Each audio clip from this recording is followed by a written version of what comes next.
Hi, good morning friends. Welcome to వైస్ Pallavi YouTube channel. ఈరోజు మనము తాంపాకులతో రసం ఎలా పెట్టాలి అని నేను చూపిస్తాను. మామూలుగా తాంపాకులు అంటే మనం పూజకి అవన్నీ తెస్తాము, చాలా మిగిలిపోతుంది, వేస్ట్ అయిపోతుంది కదా. అలా మనం వేస్ట్ చేయకుండా ఆకులతోనే మనము రసం చేసుకోవచ్చు అనమాట. ఈ రసము హెల్త్కి చాలా మంచిదన్నమాట. దగ్గు, జలుబు, నోరంతా చేదుగా ఉన్నప్పుడు ఇలా చేసుకొని తింటే మనకు చాలా బాగుంటుంది.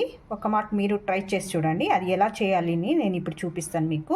దానికి ఏమేమి కావాలని, ఫస్ట్ తాంపాకులు కావాలన్నమాట. నల్లాకులైనా సరే, తెల్లాకులైనా సరే, ఏది తెచ్చుకుంటే మీరు అది ఎత్తుకోండి, పర్వాలేదు. అలాగే చింతపండు కాస్తంత నానబెట్టుకున్నాను. జీలకర్ర, మిరియాలు కాస్త తీసుకొని పౌడర్ చేసుకోవాలి. తిరాబాద్కి ఎండుమిరపకాయలు, అలాగే 2 టమాటాలు తీసుకున్నాను, సన్నగా కట్ చేసుకోవాలి. తిరాబాద్కి నెయ్యి వేసుకుంటే చాలా టేస్ట్గా ఉంటుంది నూనె కన్నా. మీకు వద్దు అంటే నెయ్యి స్కిప్ చేసుకొని నూనె వేసుకోండి ఈ ప్లేస్లో, యువర్ చాయిస్ అది. కాస్తంత బెల్లం కావాలి, ఆవాలు, పసుపు, ఉప్పు కావాలి. ఇప్పుడు ఎలా చేయాలి అని చూపిస్తాను.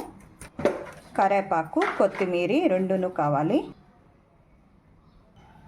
ఫ్రెండ్స్, ఒక చిన్న మిక్సీ జార్ తీసుకోవాలి. మనం టమాటాలు 2 తీసుకుందాం కదా, అది ఇలా కట్ చేసుకొని ఇందులోకి వేసుకుంటాము. అలాగే మనము తాంపాకులు తీసుకున్నాం కదా, తాంపాకులు తొట్టెం తీసేయాలి. తొట్టెం వేసుకోకూడదు అనమాట, అది వేసుకోకుండా వాడాలన్నమాట. తొట్టాలు వద్దు మనకి. నేను ఒక 3 ఆకులు తీసుకుంటున్నాను, ఒక 5 మందికి అయ్యేలాగా. అంటే ఒక్కొక్కరికి ఎంతమంది మనుషులు ఉంటారో ఒక్కొక్కరికి ఒక ఆకు లెక్క వేసుకోవచ్చు అనమాట. ఇప్పుడు నేను ఒక 3 ఆకులు తీసుకున్నాను. ఇది ఇప్పుడు మిక్సీ పట్టుకొని వస్తాము. చూడండి, ఇలా మిక్సీ పట్టుకొని వచ్చాము కదా. ఇప్పుడు ఒక గిన్నె తీసుకొని గిన్నెలోకి వేసుకుంటాము. ఇది మనం ఇప్పుడు గిన్నెలోకి తీసుకొని, అలాగే ఇందులోకి చింతపండు నీళ్ళు సాను వేసుకుంటాము.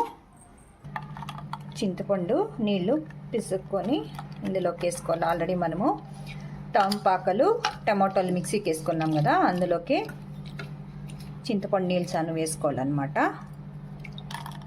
మీకు రసం ఎంత కావాలో అంత, మామూలు రసం ఎలా చేస్తారో సేమ్ అదే మాదిరే అదొకటి మిక్సీకి వేసుకోవాలి అంతే. చూడండి, ఇలా చింతపండు నీళ్ళు అంతా పిసుక్కున్నాక బెల్లం వేసుకోవాలి. ఈ బెల్లం అనేది వేస్తేనే బాగుంటుంది, ఎందుకంటే అది ఘాటుగా ఉంటుంది కదా తాంపాకు. అలాగే జీలకర్ర, మిరియాలు అప్పుడే చూపించాను కదా, పౌడర్ చేసి పెట్టుకున్నా నేను, కచ్చాపచ్చగా దంచి పెట్టుకున్నా, అది సన్న వేసుకోవాలి. అలాగే తగినంత ఉప్పు, మీ రుచికి తగినంత ఉప్పు వేసుకోండి. పసుపు ఒక 1/2 స్పూన్ దాకా వేసుకోండి. చూడండి, ఇప్పుడు మనం పొయ్యి వెలిగించుకొని ఇది పెట్టి బాగా కలబెట్టుకొని బాగా ఉడకాలన్నమాట. ఎందుకంటే ఆకు పచ్చిదనం ఉంటుంది కదా, టమాటో ఆకు అదంతా పోవాలన్నమాట. పచ్చిదనం అంతా బాగా వెళ్ళిపోయేంత వరకు ఉడకాలన్నమాట. చూడండి ఫ్రెండ్స్, బాగా తెరలాలన్నమాట. ఇప్పుడు మీరు కావాలంటే ఉప్పు, కారము అవన్నీ చూసి వేసుకోవచ్చు. ఎందుకంటే తాంపాకులు ఘాటుగా ఉంటుంది కాబట్టి నేను మిరప్పొడి అవన్నీ ఏమీ వేయలేదు.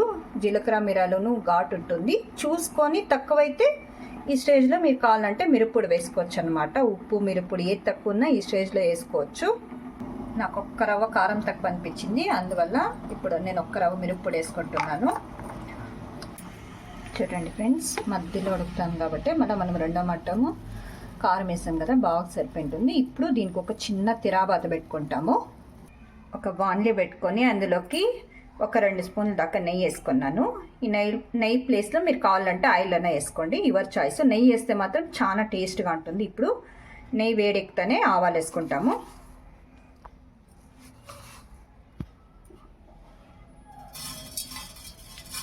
ఆవాలు, జీలకర్ర వేసుకున్నాము.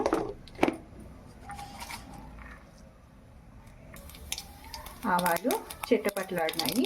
ఇప్పుడు మనం ఎండుమిరపకాయలు, కాస్తంత ఇంగువ, అలాగే ఇందులోకి కరివేపాకు. మన తిరాబాత రెడీగా ఉంది. ఇది తీసి మనం రసంలోకి వేసుకుంటాము. మనము తిరాబాత అంతా రసంలోకి వేసుకునేసి కలబెట్టుకుంటాము. మన తాంపాకు రసం రెడీగా ఉంది. చూడండి, మన రసం రెడీగా ఉంది. నేను ఇప్పుడు చిన్న బౌల్లోకి సర్వ్ చేసుకున్నా. మనకు వేడి వేడిగా తాంపాకుల రసం రెడీగా ఉంది. ఒక్క మాట ఇలా ట్రై చేసి ఎలా వచ్చింది అనేసి కామెంట్ బాక్స్లో రాసేది మర్చిపోకండి ఫ్రెండ్స్. ఓకే ఫ్రెండ్స్, మరొక కొత్త వంటకంతో మీ ముందు ఉంటాను. బాయ్.